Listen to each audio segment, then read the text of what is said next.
Good morning. My name is Jong-Soo in Korean. I'm a professor at Korea University based in Seoul, Korea. Also, I am director of the CSDLAP, which is one of the co-hosting organizations for today's event. And it's my great pleasure to have all of you today. We have a very intensive schedule today, having a lot of high-level speakers. I would like to express my great gratitude to every distinguished speakers from the different countries. And then, without any further ado, I'd like to invite Mr. Yeong-Soo, President of the Korea Legislation Research Institute, for his opening remarks. So, floor is yours.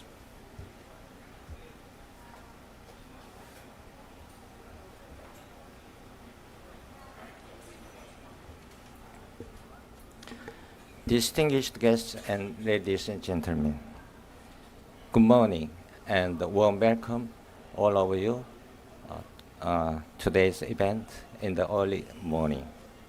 My name is Yeong-Soo, President of Korea Legislation Research Institute. It is my great honor to host COP28 side event together with the Seoul International Law Academy. My sincere gratitude goes to our distinguished guest, Mr. Yoon Jong-Soo, Senior Advisor of CSDLAP, and Mr. Kim Sang-hyup, a Chairperson of Carbon Neutrality and the Green Growth Commission, and Mr. Jung Hee-yong, members of Korea National Assembly, Mr. Myung-dal, Deputy Minister of Korea Ministry of Oceans and Fisheries, and Mr. Sang-Seop, Vice Minister of Korea Forest Services, for their welcoming remarks and special message and congratulatory remarks. Last November at the G20 summit, the President of Korea, Yoon declared that Korea will play a role of green ladder to assist nations which are vulnerable to climate change, taking a leading role of spreading green technology and experiences. He also promised that Korea will make intensive ODA investment in the green sector and to expand its investment size above the average of OECD countries by 2025. President Yoon also emphasized that the importance of cooperation with international communities. In this context, I think today's topic of jurisdictional approach of cooperative approaches under the Article 6 would be even more meaningful. Korea has a lot of interest in the cooperative approaches under the Paris Agreement. And this is because Korea's ITMO and the NDC achievement may get changed depending on these cooperative achievements. I believe that Korea and developing countries can achieve the goal of carbon neutrality through these cooperative approaches. For this purpose, I hope that today we can identify possible issues and set the direction of policies and systems accordingly through today's discussions. Last but not least, importantly, I'd like to express my sincere thanks to Suh-Yong, professor of Korea University for his unsparing and tireless efforts in planning and organizing today's event, and also to all the panelists for their contribution and participation. Finally, I hope all of you may find today's event meaningful, fruitful, and exciting. Thank you very much.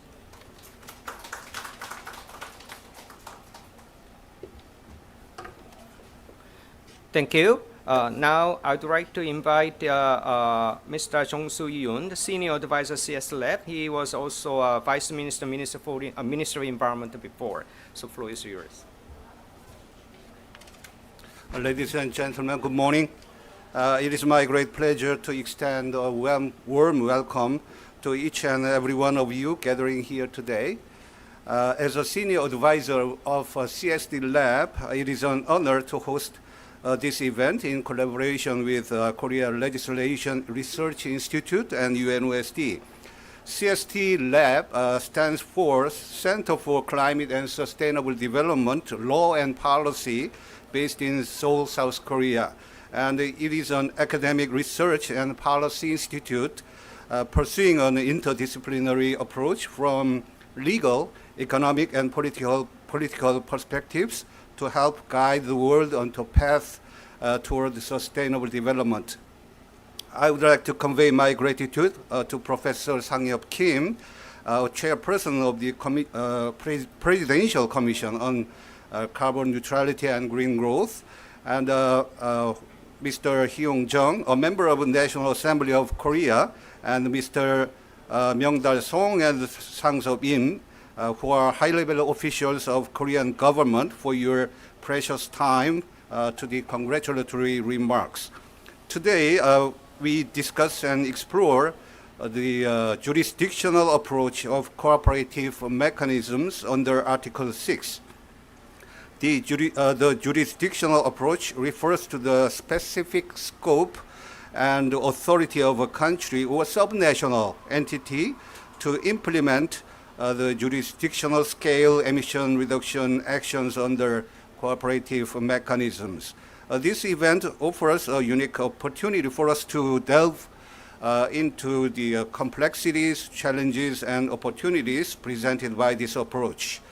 This approach contributes to overall emission reductions and ensures implementation of credible and verifiable measures. Once again, I thank you all, and particularly I thank our partner, Mr. Yeong-Soo and Chung Park, for co-hosting this event. Thank you very much. Thank you very much.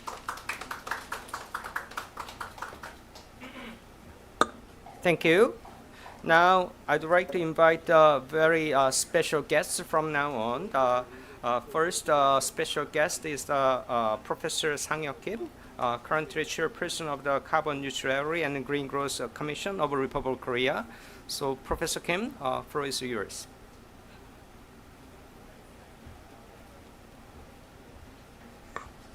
Thank you, Professor Jung.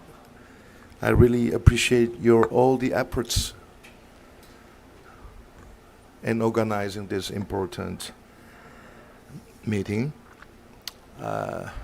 Greetings. It is a real good morning. I am truly delighted to have you all. Excellencies, ladies and gentlemen, friends and partners.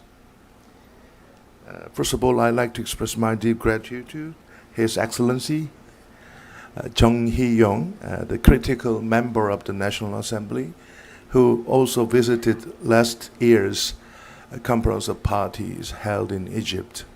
Glad to see you again here. And I also greatly appreciate to Mr. Yeong-Soo, the President of Korea Legislation Research Institute. And Korea is going to export green legislation to the world. And also I am grateful to Mr. Jong-Soo, who is my senior, and he worked with me closely when he was Vice Minister of Environment. I thank you for that.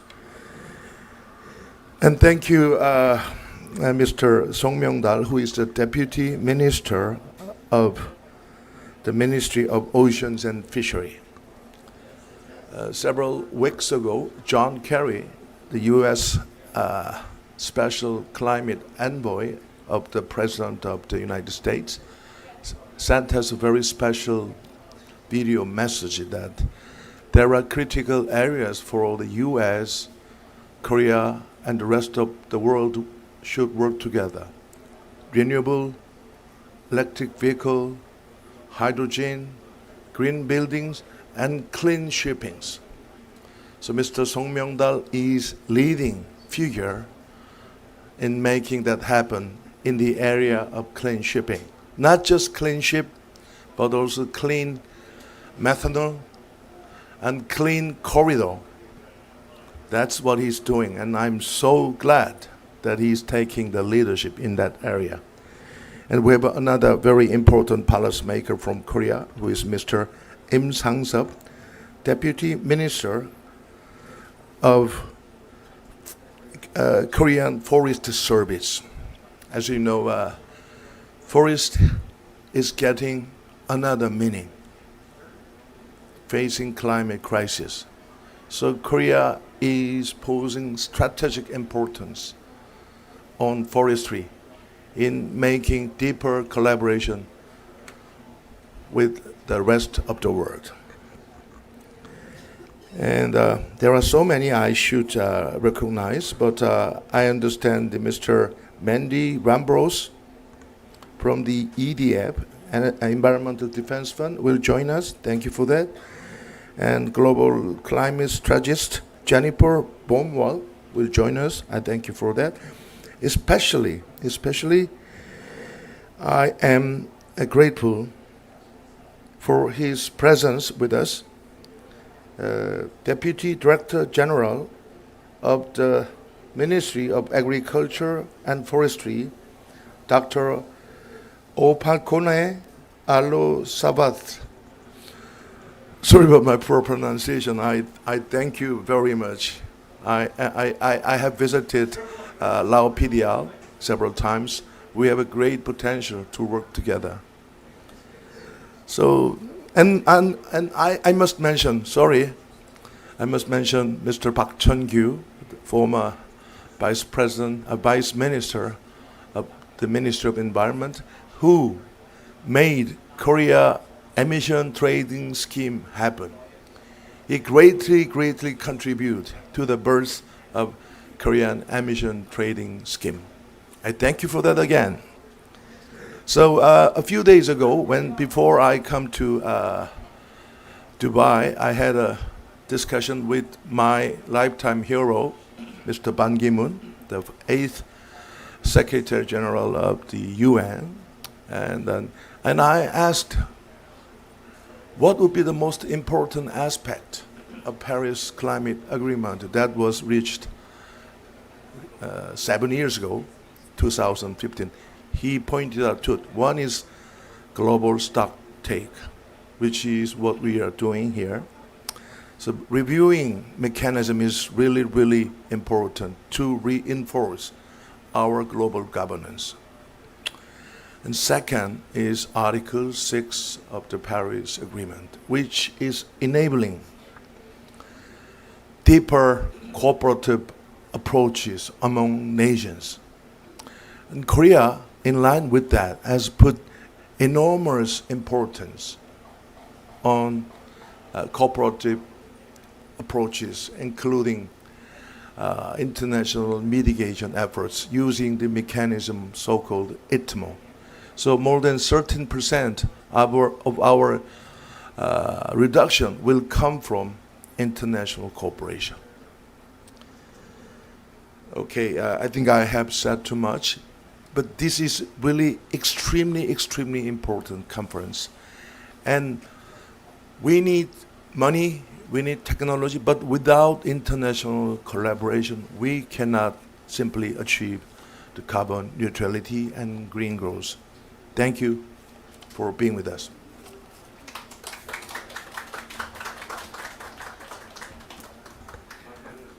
Thank you, Professor Kim. He named many distinguished Korean participants here.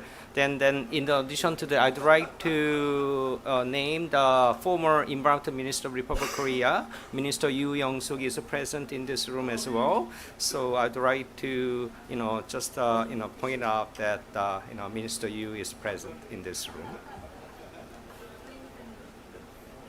Okay, so now, as introduced, His Excellency Hee-yong is here from the National Assembly. He was a part of the special President Envoy last year, and then this is his second actual participation in this important COP, and then it's our great privilege to have him in our meeting today. So His Excellency Jung, floor is yours.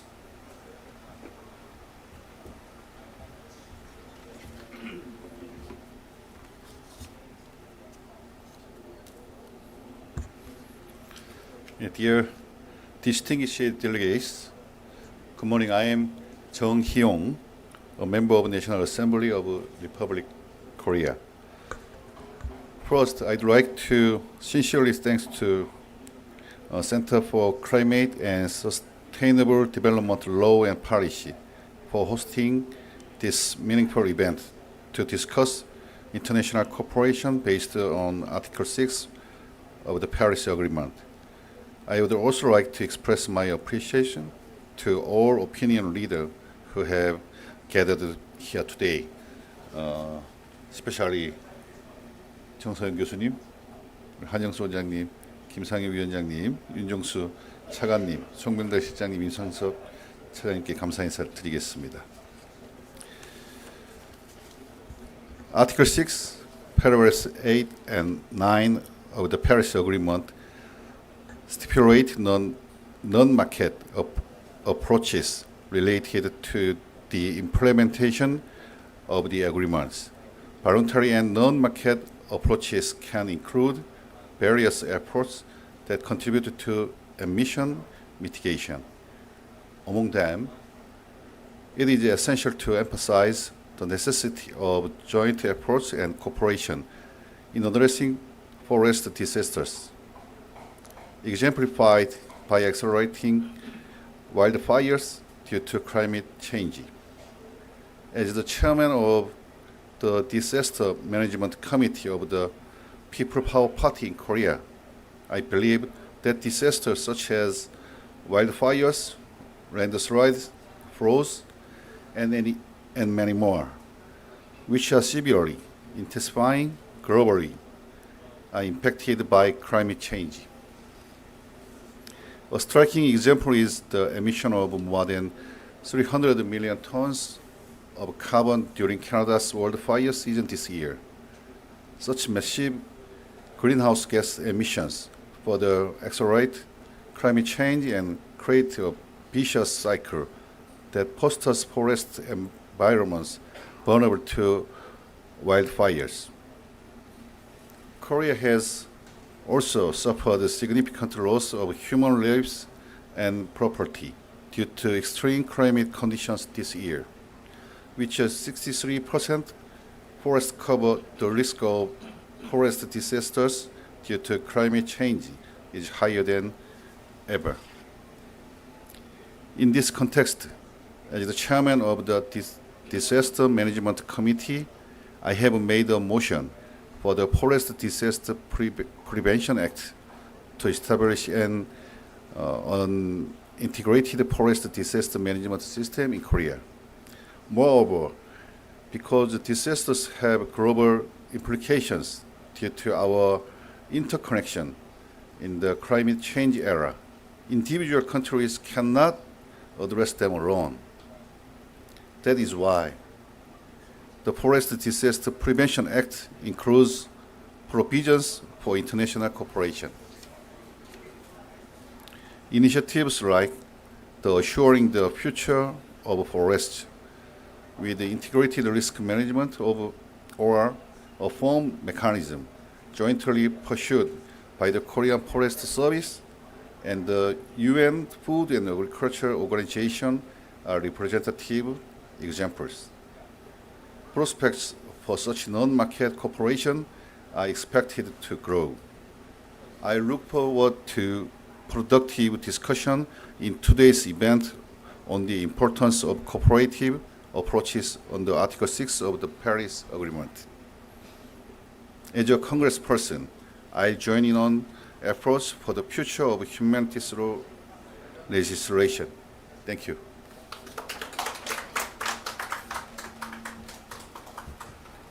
Thank you, His Excellency Chung. So I know that there is another event organized by Korea Forest Service about the wildfire issues, and I think that especially he pointed out the importance of the sort of the linkage between what we are discussing today and with that specific issues that he has been talking about. So thank you very much.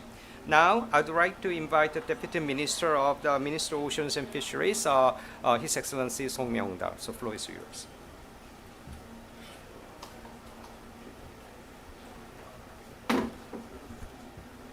Good morning. I'm Sang-hyup, Deputy Minister of the Ministry of Oceans and Fisheries of the Republic of Korea. I would like to extend my heartfelt congratulations on the 28th Conference of the Parties to the UNFCCC, where the world has gathered to work together in overcoming the climate crisis and exploring methods of international cooperation through the cooperative approach under Article 6 of the Paris Agreement. Many countries have set ambitious NDC targets, including Korea, whose 2030 NDC is set at 40%. I believe that the ocean, which absorbs and stores 20 to 30% of global CO2 emissions, will be a key to achieving such ambitious NDCs. The Ministry of Oceans and Fisheries of the Republic of Korea is promoting various policies to contribute to Korea's NDC by reducing greenhouse gas emissions. As a maritime powerhouse, Korea is engaged in the development of green shipping corridors to reduce greenhouse gas emissions and is striving to overcome the climate crisis by utilizing blue carbon, a source of carbon absorption in the ocean. As part of these efforts, the Ministry of Oceans and Fisheries plans to promote international projects to reduce greenhouse gas emissions in various fields, such as oceans, fisheries, shipping, and ports. The Ministry will identify and implement international greenhouse gas emissions reduction projects by selecting target countries and promoting capacity building programs for each nation. This will be carried out jointly with the Korean Marine Environment Management Corporation, which is an organization dedicated on international greenhouse gas emissions reduction projects in the marine sector, and Global Green Growth Institute, an organization that signed an MOU to implement the NDC on the occasion of COP27 last year. Cooperation with developing countries is essential for international greenhouse gas emission reduction projects, which makes this meeting to share experiences and explore future cooperation all the more meaningful. The Korea Ministry will continue to share its experience with related agencies and work with various nations to reduce greenhouse gas emissions. Once again, I would like to thank each of those who have made today's meeting possible and all of you for taking time out of your busy schedule to be a part of today's gathering. Thank you very much. Thank you. So we already set out the sort of the themes, exploring different issue areas in the broader context of the developing jurisdictional approach using the Article 6.2 mechanisms. So having said that, once again, thank you very much for your speeches. Now, we already are behind the schedule, but we'd like to invite distinguished speakers for the photo session. So would you want to, oh, sorry, I'm very sorry. And then the last but not least, we have another very important guest for the opening session. That's Deputy Minister of Korea Forestry Service, Sang-Seop. I'm very sorry. Okay. Floor is yours.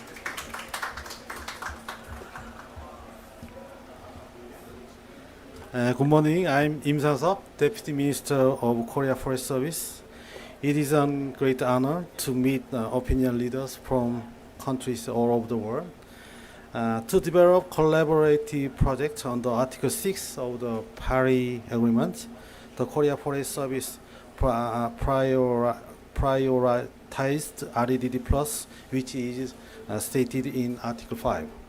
The Korea Forest Service pursues a virtuous cycle which maximizes the carbon and non-carbon benefits to promote sustainable development and achieve NDCs.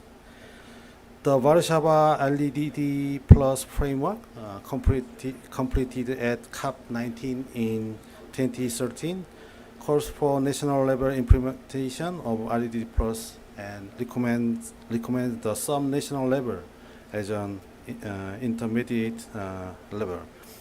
There is an ideal approach to alleviate forest reversal and emission displacement. The Korea Forest Service is also actively promoting REDD Plus international mitigation pilot projects based on the voluntary collaboratory approach outlined in Article 6, particularly 6.2 of the Paris Agreement. Building on the experience of conducting REDD Plus pilot projects in Cambodia, Myanmar, and Laos in the Asian Mekong region, we aim to expand these initiatives on a large scale. Having started preparation from January of this year, we are planning to sign the MOU here in Dubai for the Korea-Lao PDR REDD Plus, which is the first collaborative project for the implementation of Article 6 of the Paris Agreement. Utilizing ITMOS generated through Article 6 of the Paris Agreement is the Korea Forest Service Paris goal for REDD Plus. Engaging in large-scale REDD Plus activities through inter-country collaboration while establishing national inventories for ITMOS and transparent and accurate MRV system are also essential. Although we are stepping onto the path of the Article 6 for the first time, we hope for the inter-country collaboration to solve the root problem of the climate crisis and to extend REDD Plus initiative to be inclusive of forest, technology, and people. The Korea Forest Service is committed to this journey and believe that today's gathering will be a valuable opportunity for us to exchange positive impacts. Thank you. Thank you. He stressed the sort of the active role of the Korea Forestry Service in terms of the developing and implement a large scale of the REDD Plus project in the line of the corporate approaches and mechanism implementation. Once again, now I'd like to invite the first floor speakers for the photo session first, then I will invite other speakers for the second photo session. So would you want to come here?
So as we already noticed that the Republic of Korea is planning to develop the large scale of the corporate approaches, mechanism, projects, and activities. And then the purpose of having this keynote roundtable session is to share the experiences and the current status of the leading global organizations, including Global Green Growth Institute, and then Environment Defense Fund, and the UNDP. We have a very high level and an excellent lineup today. And then in case of the Dr. Frank Riesberman, due to his last minute unavoidable situation, that we have an alternative speaker who is an expert in the practice of Article 6 within the Global Green Growth Institute. So now, actually, I want to make a little bit of change of the order of the presentation. So Mandy, you are the first speakers. So we are already behind the schedule, so it will be great if you spend about 8 minutes, 7 minutes, all right, for your presentation. So you can start and I'll be seated during the time. Thank you so much, and good morning, everybody. It's a pleasure to be here to talk to you about Article 6. So before joining the Environmental Defense Fund, I negotiated Article 6 for South Africa and for the African group for many, many years. So very keen to talk about and to see implementation of Article 6.2 with Korea. So I think congratulations on that. It's a really positive step forward. And I quite like, we were talking earlier this morning, I quite like the unique approach Korea has, which has an ETS, and then we have the Article 6 jurisdictional approach. So I do think if you look at numbers around the world, around what is required for transitioning developing countries from dirty fuels to cleaner fuels towards renewables, the costs are around $4 trillion per year up to 2030. I don't know about any of you, but I can't picture what $4 trillion looks like. It's a lot of money. And that is not going to come through public financing. It has to come through the private sector. And the way to get that through the private sector, I think one of the innovations is the carbon market. And a carbon market that is well structured, a carbon market that is fit for purpose, and that would incentivize the private sector to invest in our countries.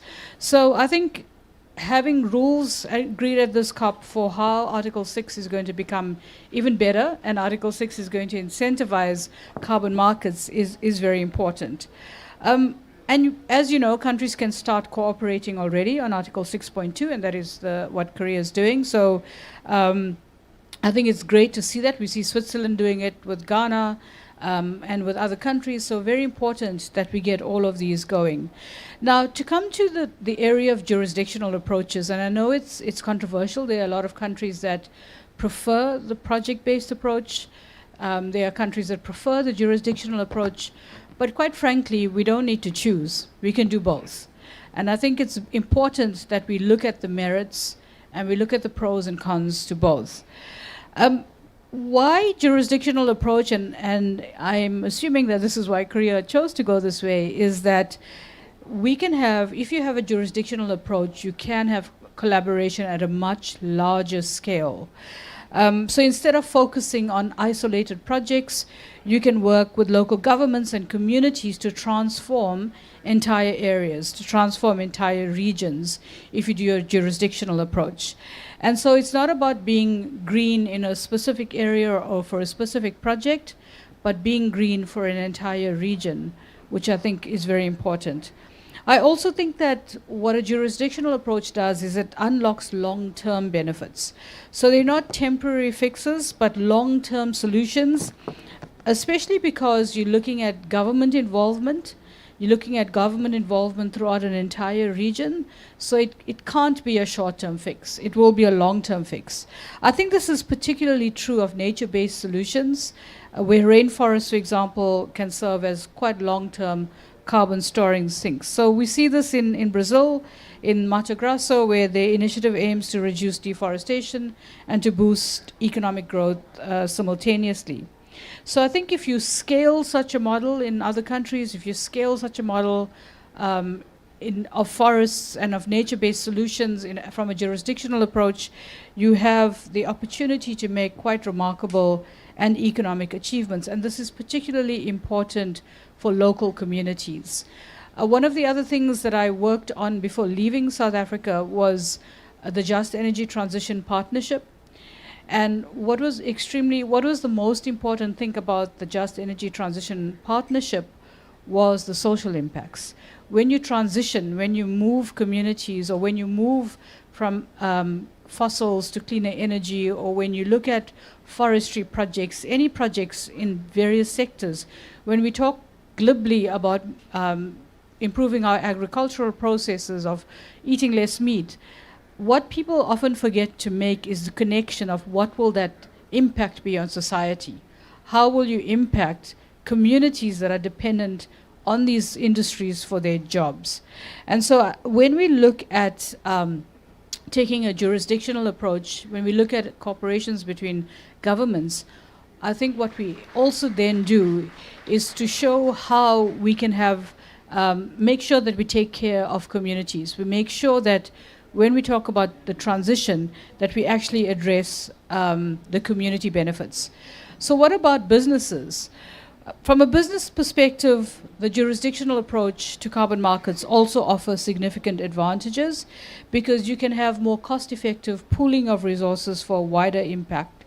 So besides the social impact and ensuring that we're taking care of the social impact overall, you also will take care of the environmental impacts.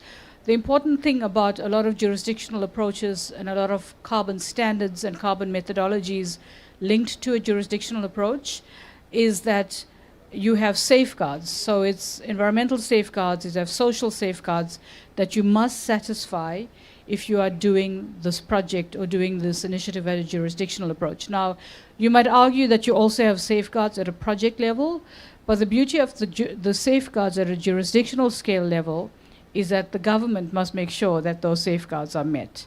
The government must make sure that whoever's participating in this jurisdictional carbon market approach ensures that the social impacts are taken care of, ensures that the environmental impacts are taken care of, so that you're not just going into a community, putting in a carbon market project in order to get the revenue from carbon markets, in order to reduce climate emissions, but that you are taking a holistic approach and looking at the social impacts and the environmental impacts as well.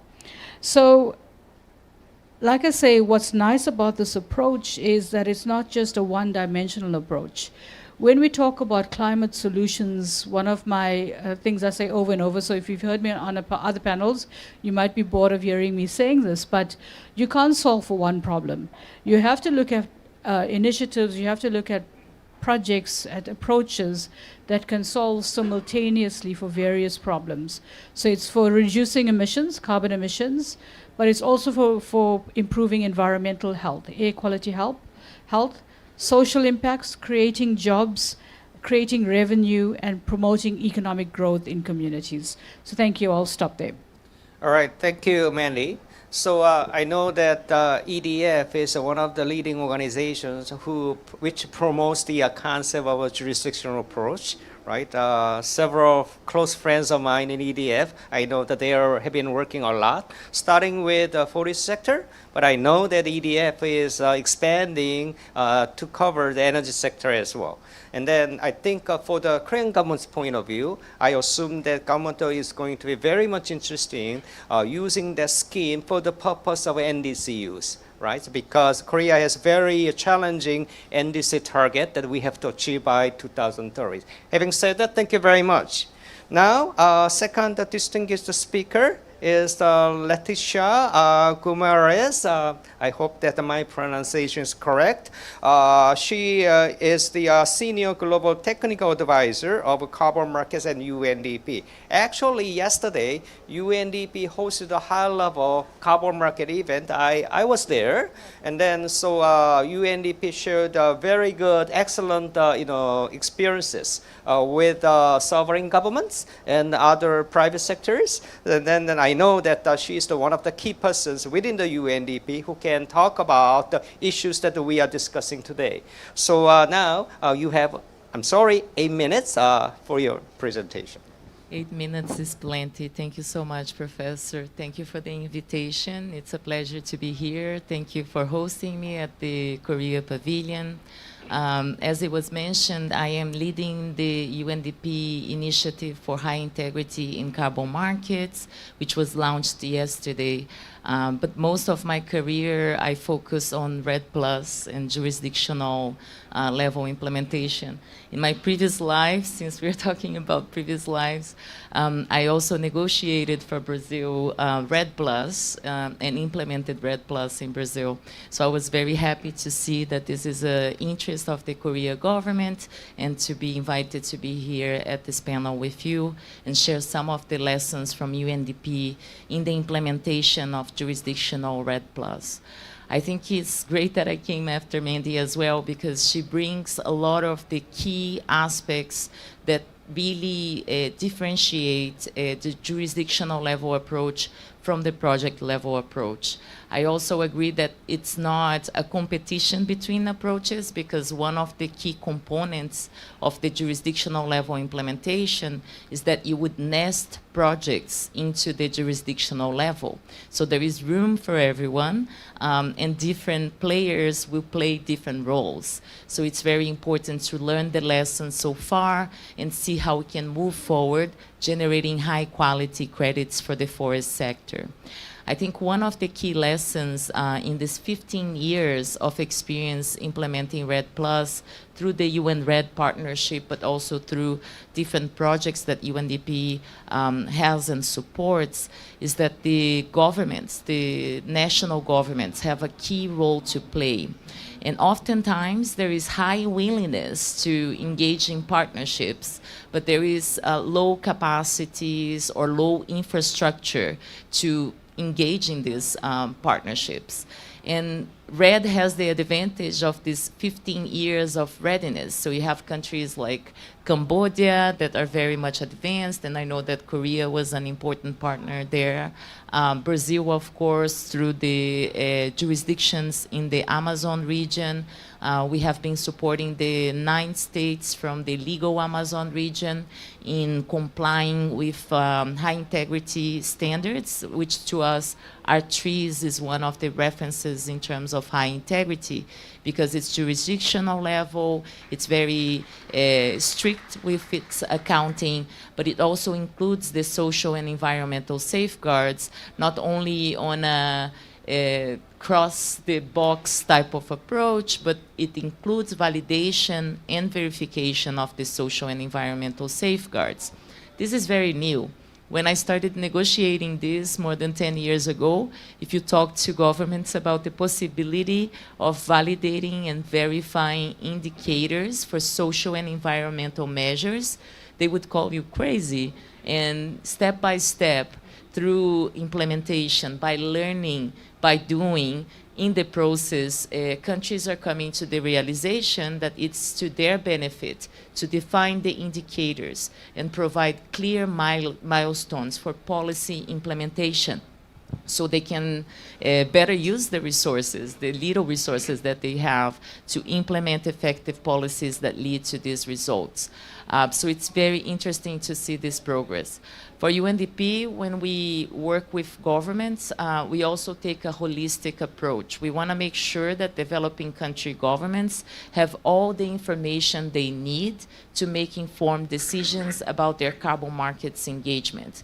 And the way that we see the landscape of support so far, it is very fragmented. So you have specific donors that come with their very specific approach, saying like, okay, I want to engage with you. And it's a little bit troublesome that you see so many countries signing agreements and oftentimes with varying requirements. So going back to the high willingness and low capacity, if you have different requirements from different sources of fund in countries where oftentimes the Ministry of the Environment, that little department or unit that takes care of climate is taking care of climate for all areas. So imagine for this person to understand and fully evaluate what are the benefits and the challenges of the different sources of fundings, of the different crediting programs, of the different standards, and even more to understand how to implement projects and generate credits with high integrity. Because you see so many initiatives saying, this is high integrity. The other one comes and say, no, no, this is high integrity. So it becomes very easy at the country level to understand and implement it. So this is what UNDP is trying to do. We're trying to learn from all the experiences, partner with countries, partner with donor governments, and facilitate these agreements and the implementation of these agreements for the generation of high integrity credits, but also meeting it with high integrity demand. So oftentimes there is a lot of focus on demanding from these countries that they follow all the requirements, that their emission reductions is accurate, that their policies are implementing all the safeguards, while those buying credits are not held accountable for their own targets, which are also key. We are at an emergency with the climate urgency that we have, but also in their plans on how to use the carbon credits that they purchase. We see a lot of times people looking at this and thinking, oh, you know, let's get a lot of credits, and this is a moment to get credits because maybe the price is really good right now. But when we pay the price for these credits, we need to really understand that this is a price that you're paying not only for the carbon. In the case of forests, you're paying for the sustainable livelihoods of these communities. You're paying for the clean water that the forest standing there will contribute to. You're paying for the sustainable development of that whole community. So it's a credit that comes with a lot of value added, and it must be met with high prices so that you ensure that the policies that are leading to these results will be permanent, that they will remain over time, and that we are not only just buying time with forests because these are ready solutions that have a lower cost, but that we ensure that the forests remain there in the long term. Just to close, I imagine I'm close to my 8 minutes. I don't know. When we talk, we lose track of time. But I want to recognize the leadership of Korea in REDD+ jurisdictional implementation. Not only in Cambodia, but recently we are also developing a subnational jurisdiction in the DRC with Waele, that we are thinking about how to bring them to archery certification. This is a long process, but we have a long history in UNDP of working with the DRC government, and we think DRC is very well positioned to build upon the existing readiness efforts that they have already done. They have a lot of willingness to do so. We are engaged with them, and they have in Korea good partners that are willing to support them. So I'm looking forward to coming back in a few years and sharing lessons from that and recognizing the advancements that we will make with this initiative. Thank you so much. Thank you for having me. Thank you. So we already found that there are actually quite a good amount of experience built up in the forest sector simply because of the REDD+ mechanisms that countries negotiated a lot, and that they spent actually more than a decade to complete the mechanism to become workable. And the next question is that how we can make sure that REDD+, that it can be under Article 5, can be linked with Article 6. And then here we have a new issue, such as the implementation of NDC by, in this case of Republic of Korea, we are acquiring country. We are a donor country. We can be an investing country. So investing country, donor country, acquiring country have finance resources from not only public sector, also private sector. Most of the discussions in the Article 6 negotiation focus on the host countries, not acquiring countries. So in the sense that these good issues can be integrated into the context of the investing countries, not only covering the forest sector, now expanding to cover energy and other related sectors as well. So in the sense that I already see there is a good room where Republic of Korea can be a good champion of the global leadership together with leading global organizations. Now, now, I would like to invite Marshall Brown. I'm sorry that Frank Riesberman, Director General GGGI, just had an unavoidable meeting scheduled now. So he said that Marshall knows more than I do about this issue. And then I just found that yesterday when I had a coffee with him, he was my student. But anyway, it's great to have you here today, and then floor is yours. Okay, thank you. And 안녕하십니까, 반갑습니다, 감사합니다 to have me here. It's really actually a personal pleasure of mine to be presenting at the Korea Pavilion. I lived in Korea since 2006. Off and on. I studied at Yonsei 국제학대학원, and it's my pleasure to be here today. So yes, my name is Marshall Brown. I work in the carbon pricing global practice at GGGI. I'm a program manager for one of our largest technical assistance programs funded by the German government called the Supporting Preparedness for Article 6 Cooperation Program. But before I go into the Article 6, maybe better to step back about GGGI. GGGI is a treaty-based international organization with over 48 members. We have a mission to help our government partners to really implement green growth. What that means is mobilize investment for tangible outcomes. And we realized in 2017 up to 2019 that carbon finance can play an important role in helping make projects bankable that otherwise wouldn't be bankable toward countries meeting their green growth objectives. So we've established the carbon pricing global practice, which is now one of the leading international providers of technical assistance and capacity building.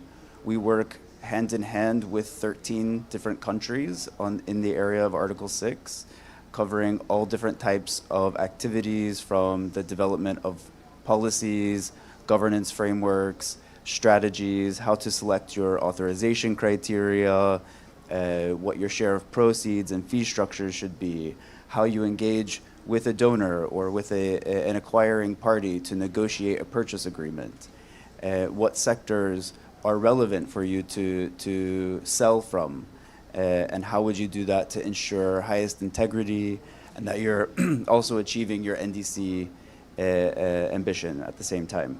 So in the past, GGGI has quite a lot of experience working in jurisdictional red projects. So we were a key partner in the implementation of projects in Norway, or for Norway, in Indonesia and Colombia.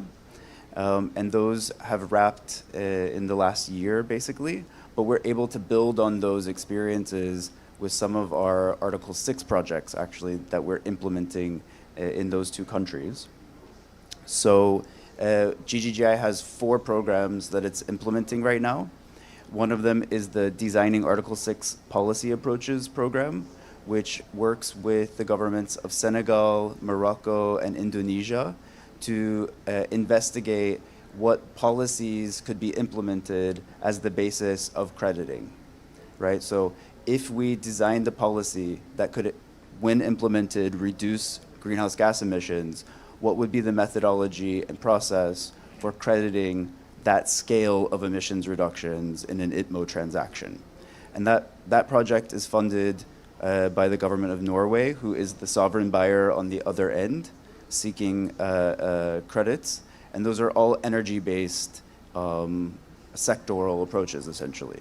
So if we can kind of crack this code, and I think we're making really good progress in those 3 countries, that would be one way that we can achieve the scale of emissions reductions and also large-scale carbon market transactions that countries like Korea are looking for.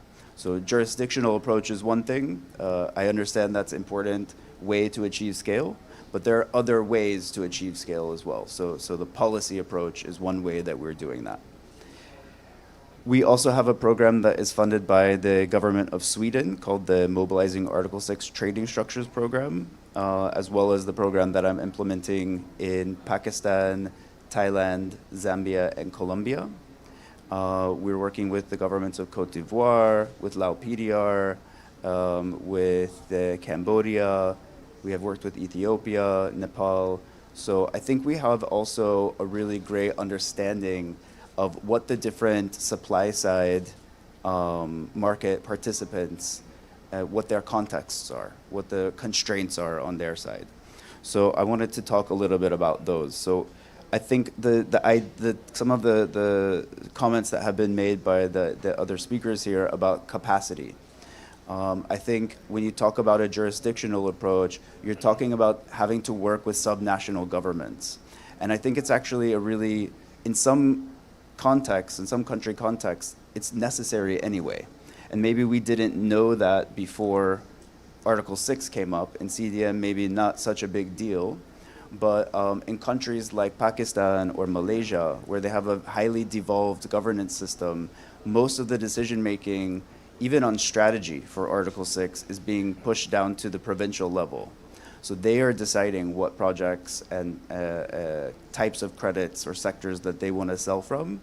And the ministry is just saying, okay, we will help coordinate that, and we will do the corresponding adjustment, but that decision making is on your shoulders.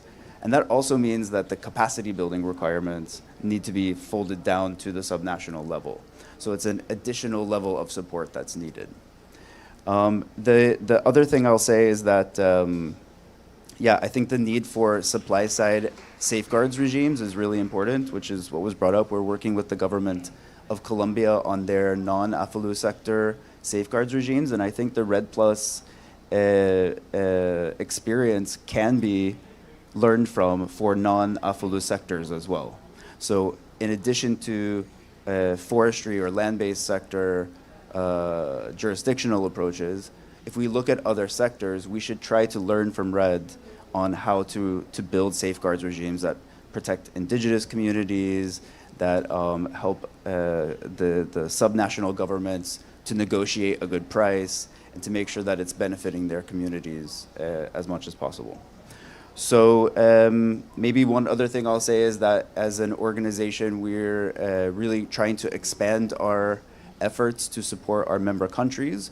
We've announced that we will be setting up something called the Carbon Transaction Facility, which has an objective to bring $50 million in resources for readiness support to our member countries, and $500 million in funds to purchase ITMOs for sovereign buyers.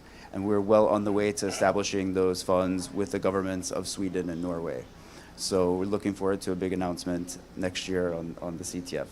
So thanks everyone. And All right, thank you good luck. very much. So I was personally involved with GGGI activities before, to a large extent when I was a council member of the GGGI. And then when I see that there were a lot of potentials that the GGGI may have to assist the developing countries, in the sense that as we heard, that the GGGI has been uniquely developing their programs in the context of Article 6. By the way, Republic of Korea may not want to use the specific terms of transactions or trading or others, because they might indicate that it's just a matter of paying the money and then purchasing the credit. This is not something that we want to do.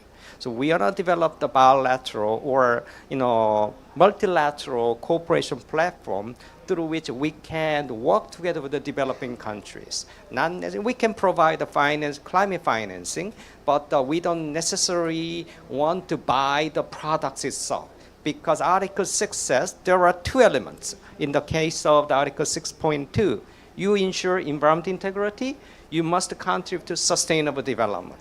So I think that the GGGI is in that context as well. So thank you very much for sharing your experience. So further conclude, what is the context of the Republic of Korea in our discussions?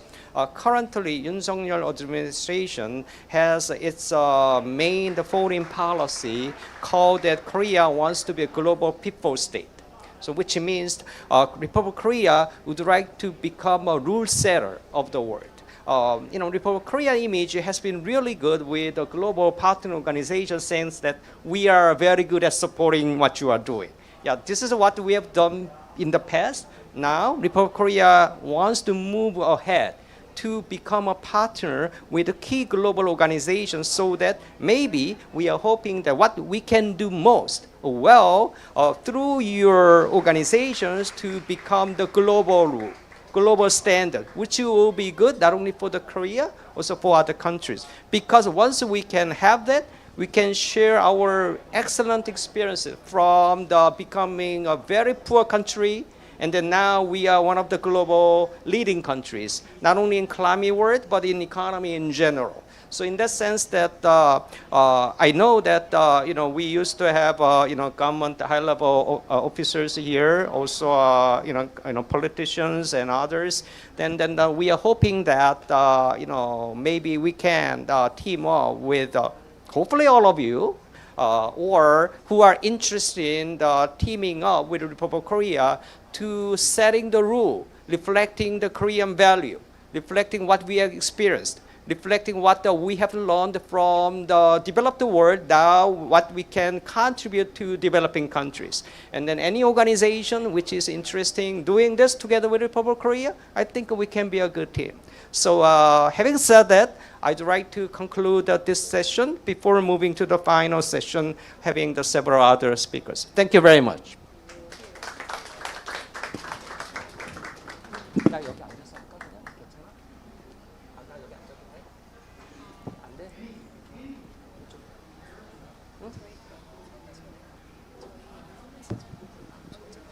알았어. 말씀하신 거 아니 네.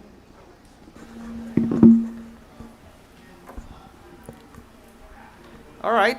So now I'd like to invite the speakers for the last session. I'm sorry that we are supposed to have one from the government of Indonesia, but for some unavoidable reason, the Indonesia government could not be present here. So would you want to come forward to be seated?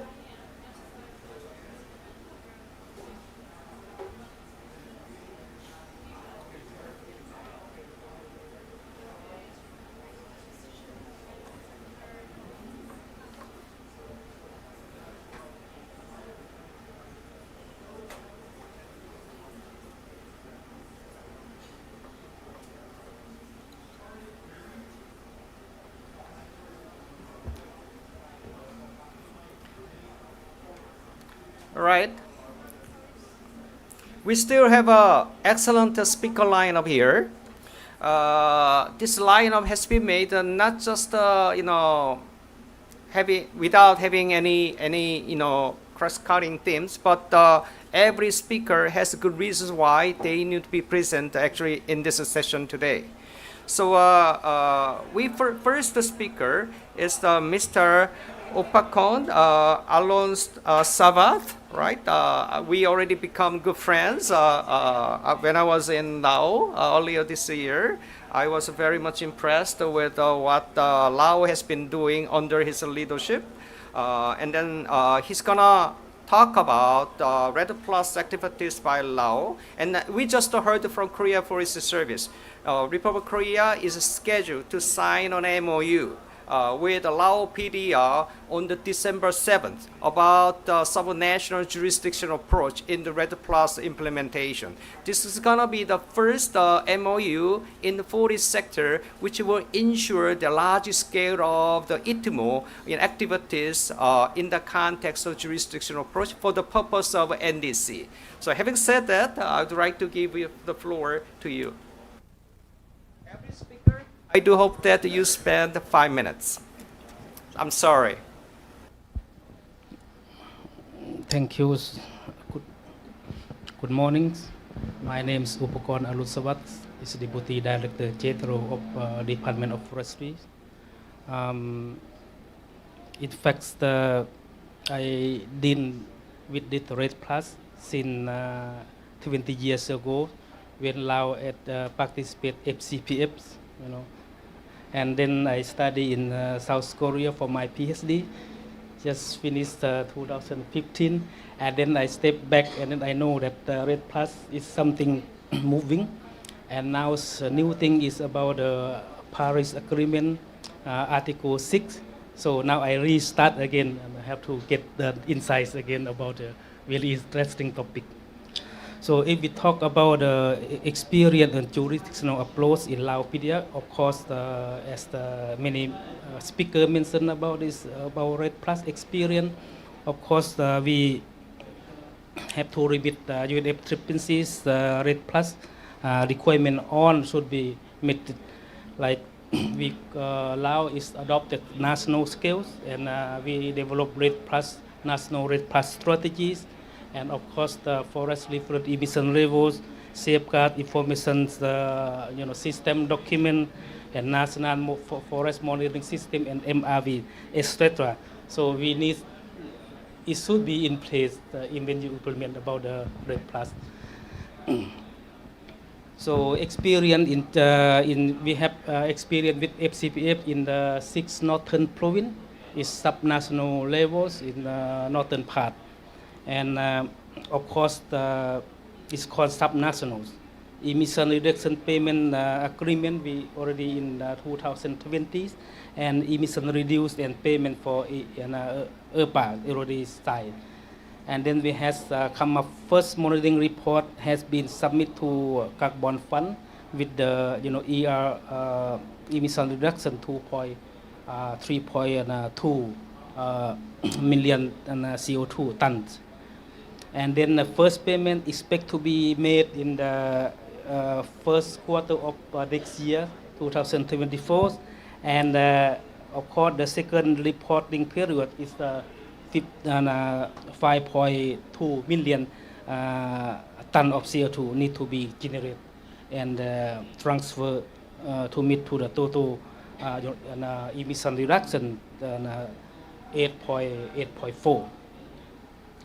Of course, payment will be for the government and governance, the forest landscape, and also people,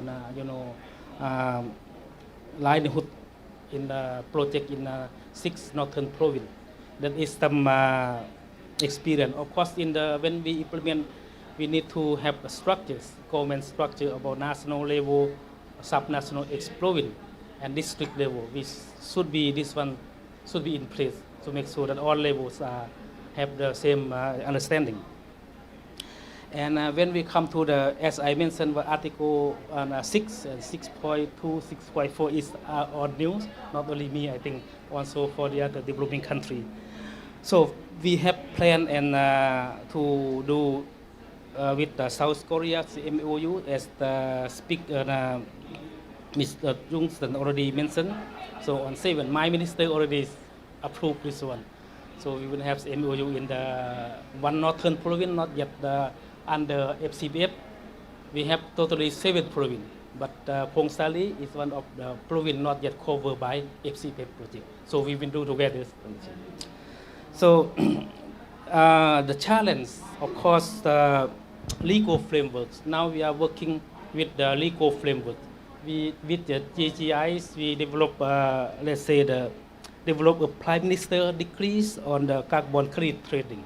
So this one must be in place, and then establish of the ministerial committees, including the to develop decree, because the carbon, is multi sectors and collaboration. And then this legal framework should be expected to be finalized the mid of next year. So we plan to have those kind of ready in mid of next year. Of course, the registration must be there to implement the high level PM decrees. One thing, Laos also about carbon trading, all those things is already mentioned in the forestry law. That's already in 2019. It's already there, legal framework. So it's a matter of how we implement and then do the sub-registration for the implementation. Of course, the challenging the authority for requirement about the reporting that we need to, anyone information through agree electronic format, and also technical requirement on the technical requirement from UNFCCC. So that I think when we work with South Korea, especially KPS, we try to learn something from when developed country on technology transfer and whatever. That my presentation. Thank you. Thank you very much. So once again, I personally had a chance to be involved in this process a little bit. And then, as far as I know, this is the first case that has been made by the government of the Republic of Korea in the context of jurisdictional approaches. Pongsali is the name of the province of the Lao PDO, and I do hope that the Korea Forest Service can be teamed up with the government of Lao PDO so that we can make sort of the good experience and the model actually for not only for Korea, also for the entire world as well. So now, I'd like to invite another special speaker from the Ministry of Trade, Industry, Energy. So as you can sense that the energy sector is always very, very important in terms of mitigation. And then I know that MOTI has been thriving to find good solutions how Republic of Korea can team up with developing countries in the energy sector. So Ms. Kim, floor is yours. Good morning. It's still morning, right? The excellencies and distinguished participants and friends, colleagues, I'm very happy to be here. Thanks for having me. My name is Hee-yong Kim, and I'm a Deputy Director of Overseas Emission Reduction Team of MOTI, Ministry of Industry, Trade, Industry, and Energy. So today's topic is about jurisdictional approach, but actually our program, the Korea mitigation program, is based on the project. So let me briefly introduce our program first, and then I would like to comment about the jurisdictional approach based on our program. So this year was a very milestone year of our team because we first launched our program of Korean mitigation program in the industry and energy transition sector. So basically our program is that we invest, co-invest with our private company who has overseas business so that they can subsidize when they install the energy efficiency in other facilities they need it for the carbon neutrality. And it was very successful than we thought because it was kind of pilot project, but more than 15 projects was applied and we selected 4. And also, we also tried to make the platform of our program so that we held twice of our platform event, which called Global Net Zero Connection. So first one was in the Hanoi with 5 international delegations. And also we had another second event in Busan this month, yes. And 10 national incumbents was attended so that we can discuss about the issues related to the Article 6.2 of the Paris Agreement. Also, we are working with KOTRA and KEA, Korean Energy Agency too. So we try to make the network using the KOTRA as the overseas offices, as well as we try to utilize the expertise of Korean Energy Agency. Okay. So including this program, we also try to connect our another programs, which is, for example, the ODA for the helping the capacity building of the developing countries, as well as we try to do the feasibility study as well. So from next year, we are going to support some feasibility study on this issue too. So, and also we opened the Carbon Neutrality Center in the Hanoi, and we would like to expand it depending on the project we proceed. So far, these are what we did this year. And I really, about this issue, the jurisdictional approach, I really would like to expand our program in the view of jurisdictional approach because our target is 37 million tons CO2 each, which is very challenging and ambitious. So to achieve this goal, I think very scaling up and scale up the program is very essential. But for me, as an incumbent, I think some challenges with this issue.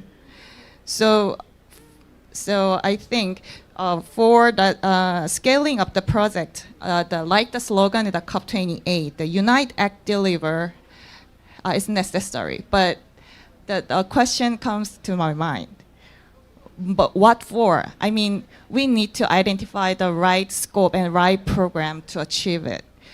So during my work this year, I think that it is very difficult to identify who does what. I mean, one program is very engaged with very many stakeholders, and they have different purpose. I think it's very important to harmonize those, harmonize their goals and benefits.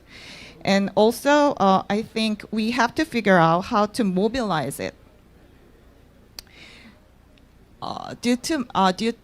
Because we have many stakeholders and technical issues, I think it's very hard to find the ways, the exact way of mobilize it. So as a government officer, I think it's not about only the ministry. I think it's but also it's a lot of stakeholders, including international organization and private sector and NGOs and etc. So I think it's very important to identify those stakeholders to do the right thing. And lastly, I think the sharing benefit fairly is also important because for achieving these goals, I think it's we need to make a lot of stakeholders to participate actively, but once there's no specific like benefit they can benefit, I think it's kind of very hard for us to achieve that specific goal. So okay, okay, that's okay. I'm sorry, it's English is my first language, but anyway, that's all I have to say today, and I'm very appreciate your listening. Thank you. Thank you. Actually, I know that Moti has made every effort to be present in this actually event today. And then as she mentioned that Moti has been doing its every effort to generate the new opportunities. Of course, there are challenges, also lessons from the past. And if we can get united, actually Moti can find a very good model for the entire world in the context of generating the jurisdictional approach, sharing not only the mitigation outcomes, also putting the safeguard measures and the biodiversity and boosting the community activities for the developing world. So in the sense that I'd like to just express my sincere support for every effort that Moti has been carrying out.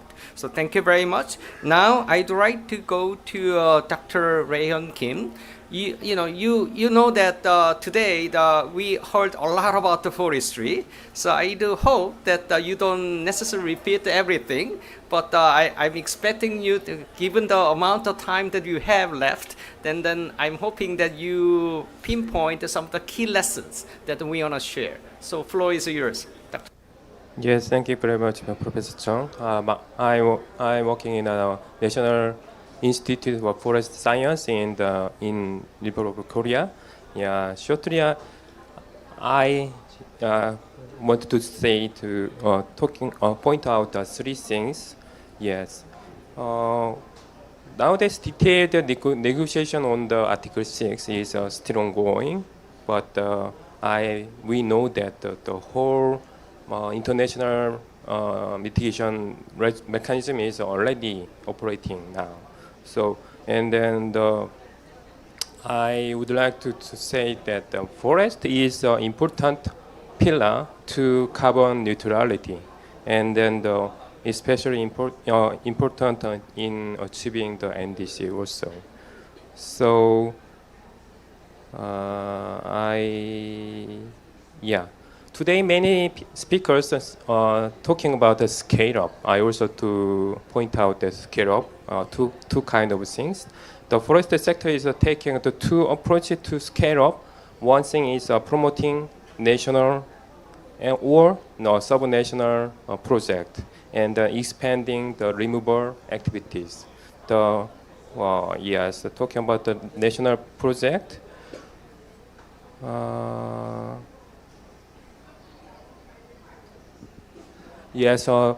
Many people are talking about that national scale and jurisdictional scales project in like Red Plus. I think it's why we have to national scale mitigation project. It is needed to avoid sensitive issues such as overestimated. This is because that directly related to national greenhouse gas inventory. So the national scale mitigation project can avoid that over estimations. And then I was talking about that operating by the government driving national mitigation project, because the project can be complete avoid a problem such as leakage when we operating that implementing the national scale project. And then if government to driving the implementing the mitigation project through the national scale, the government can be stable and long-term strategic that kind of project in the national scale. So we can avoid that. Nowadays we looking about the non-permanence issue in mitigation projects, especially removal sectors. But if government to driving that kind of project, we can reducing that the concern of the non-permanence issue in that. And then another issue is expanding the removal activities. As you know that in the CDM mechanism, there is only two removal activities, afforestation and reforestation. But nowadays we need to expanding that removal outcomes to ambitions and NDCs and then to carbon neutrality. So nowadays we're talking about that, expanding the various removal activities in the negotiation in Article 6.4. So we tried to expanding the removal activities. And the last thing is we need cooperation, intersectoral sectoral project. We need to not only operation between parties, but also cooperation with sectors will become more important, because we need exploring more various mitigation project. A good example is mangrove restoration. Mangrove is a unique forest ecosystem. We can see that the coastal area. So marine, coastal area, and the forest sectors that the expertise that they need to cooperation to restoration the mangroves. So and then we can make some good practice to successfully restoration in mangrove project like that. Yeah, I will stop here. Thank you very much. I just got a warning from the office that we are running out of time.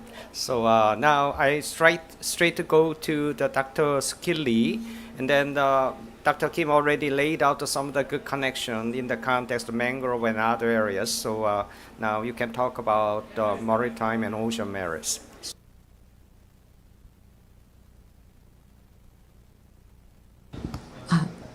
Good morning.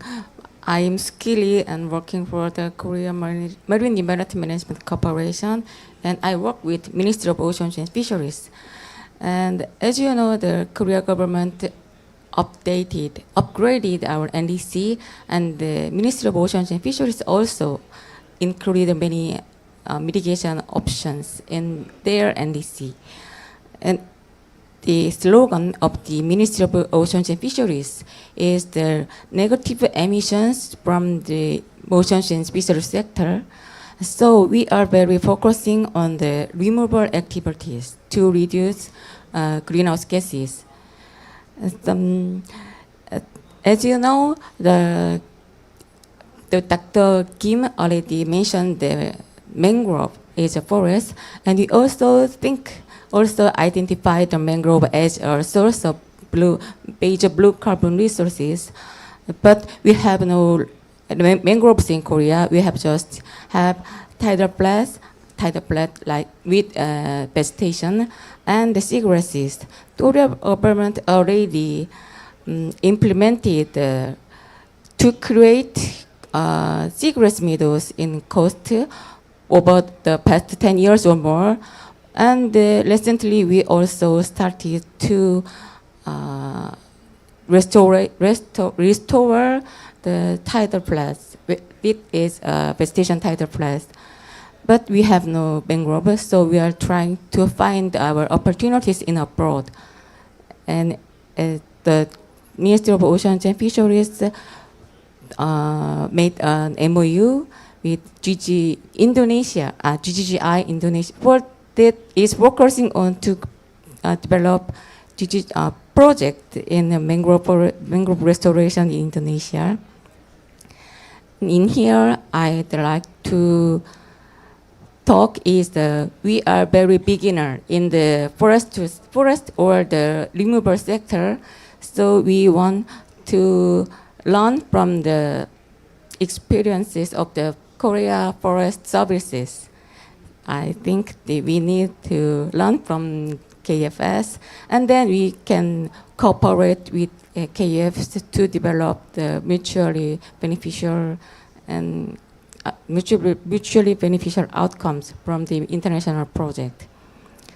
And unfortunately, we are lost Indonesian member today, but I think Indonesia is a very good partner for develop to develop the project, and I'm looking forward to cooperate with Indonesia for a future. And I stop here. Thank you. So as Dr. Lee said that the Ministry of Oceans and Fisheries is interested in developing the overseas emission reduction activities, removal activities in the area of mangroves. And then there are ongoing discussions with the key partners, including GGGI and then some of the governments, including Indonesia. Now, last but not the least, our final speaker is Dr. Chung from Korea Legislation Research Institute. We are running out of time, but you have the floor. Yes. 네, good morning. I'm Jung from Climate Change Legislation team at the Korea Legislation Research Institute. Let's start with a brief introduction to KLRI. KLRI is a national research institute under the Prime Minister, established for the purpose of studying the legal system, researching national legislative policies, and supporting government legislation. My team focuses on climate change legislation, among other legal issues. KLRI participated in the enactment of Korea's Green Growth Act and Framework Act on carbon neutrality.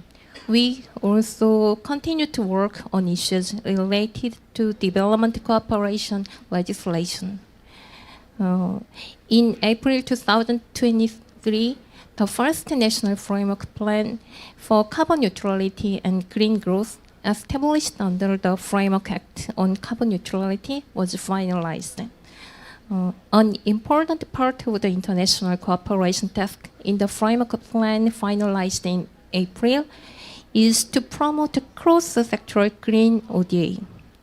The specifics of this task are to expand green ODA, to promote green transformation in developing countries, and to strengthen cooperation with the international community to expand global green ODA.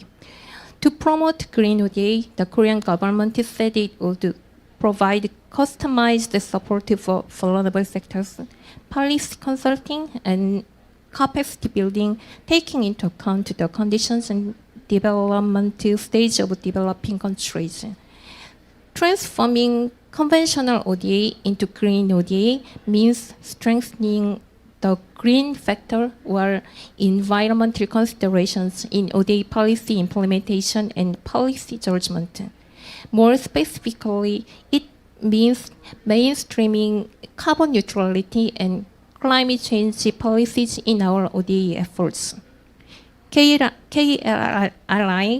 intends to study how to support legislation to transform conventional ODA into green ODA. Currently, there is virtually no institutional basis for mainstreaming climate change issues in Korea's development legislation. To be able to take advantage of the cooperative approach through the use of Article 6 of the Paris Agreement, green ODA needs to be multifaceted. I agree that sharing development experiences in terms of legal frameworks can make it easier to build bilateral cooperation through Article 6 of the Paris Agreement. We will try to find the areas where KLRI can contribute to development cooperation. Thank you very much. Thank you so much. I just got informed from the management office that because our topics are really good, that they extended a little bit of the time for our seminar. So I think it's very unique for us to have someone from this legal field, because as we already heard, eventually at this time, especially in the developing countries, many developing countries are experiencing difficulties in the setting up the institutions, a legal framework to implement, to use all these wonderful opportunities. So this is an area where there is a lot of needs for the ODA provided by the countries like the Republic of Korea. And then in the sense that I do hope that your organization can be a global champion in the finding a unique way of sharing the good experiences of Republic of Korea for the developing countries together with all these partners who are in this room. So thank you very much. So we heard cases from the Laos. We are hoping to have another case from Indonesia, but we felt sorry to lose that speaker. But as we heard that there is a serious conversations going on between the Republic of Korea and the government of Indonesia.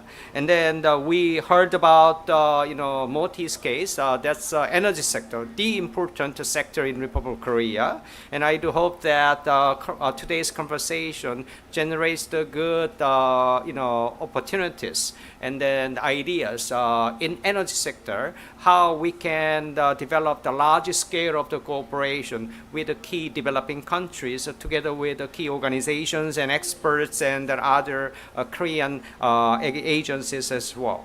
And then we confirmed that forest sector is important. And then what Dr. Kim said is that there are some technical issues going on in the negotiations, but we do hope that all these issues will be resolved, right? So in that sense that we have some representatives from the developing countries countries in this room, your delegation needs to support what the Korean government would like to raise in the negotiations so that we can generate more room for the closer cooperation together. And then Dr. Lee said that the Minister of Oceans and Fisheries is very keen on this issue using the Article 6. And then the mangrove, she said, that is something that Minister of Oceans and Fisheries thinks that are important, but there are other areas that the Minister of Oceans and Fisheries can also develop.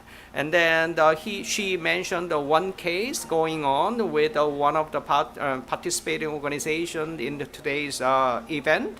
And I think that with a close collaboration with other Korean organizations and agencies, also global organizations, then the Minister of Oceans and Fisheries can also find a better way and more opportunities to be closely involved in this process as well. And then as I summarize that Dr. Chung introduced some of the important role of the Legal Research Institute in the Republic of Korea. So, and intentionally, we are missing one important issue here. Ultimately, all these things, based on the Paris Agreement, you need to do MRV, right? You need to do report, you need to get reviewed, and then without having that, actually it's become nothing. So having said, I do hope that there will be some important message coming from the closing remarks. Usually when we have a closing remark, it's a matter of summary, but I intend to have something special. So floor is going to His Excellency Sang-hyup Park. He was the former Vice Minister of the Ministry of Environment. So floor is yours.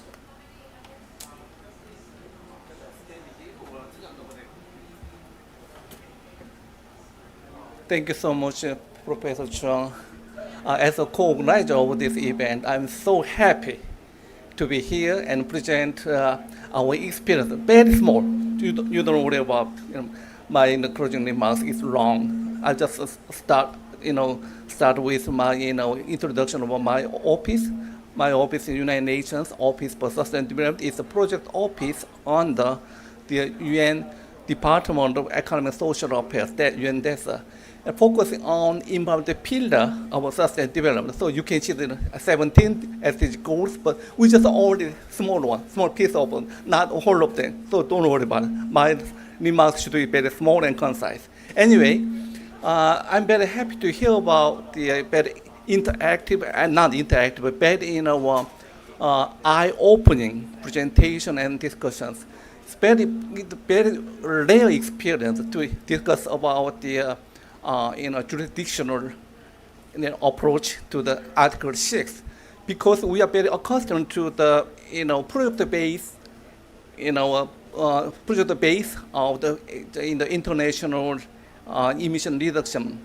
But as Mandy, am I correct your name? Okay, Mandy mentioned that there are so many controversial issues between the jurisdictional and project base, but I think we needed to expand our projects to bigger one, like the jurisdictional approach, because when you get in a practical manner, you can get approval by the UNFCCC as ITMA. You need to get some kind of approval by the central government and also some national government. So it is an idea to coordinate very well among the stakeholders, especially in the government sectors. That is, I think, is very, very important to find a good way to get much more bigger projects. And then I would like to highlight another one is the importance of the inventory. Actually, my office has been conducting the inventory training workshop since 2018. Focusing on the sectoral approach, because in inventory there's there's very well-defined approaches and manuals, but it's very, very comprehensive, very complicated. It's not easy to understand and follow up those things. But so we need to training workshop break down each sector, and then how to you can can reach those mandate and the guide, especially guideline, but we just call it sometimes we just mandate. But anyway, that is a very important thing. So if you have a jurisdictional approach or a project approach, baseline is you need to have a good inventory which based on the enhanced transparency framework, transparency framework, ETF. It's very important. So I would like to highlight one more time that we'd like to, our office as a United Nations project office, we are ready to assist you in terms of the inventory. Then we will be happy to assist you also. And also taking this opportunity, I would like to invite you to our office side event, which will be in 1:30 at the SDGs pavilion, which is across the road. There is P7, 88, building 88. There's second floor, not the fourth floor. Very small one, but we just talk about the innovative MRV issues, co-hosting with UNF, the CCC, as in the I forgot their name, but it's there's innovative way of the MRV systems. So I think that is a good good occasion for you to listen about the new ways of the MRV systems. Okay, I stop here and thank you for listening to my short remarks. Thank you for.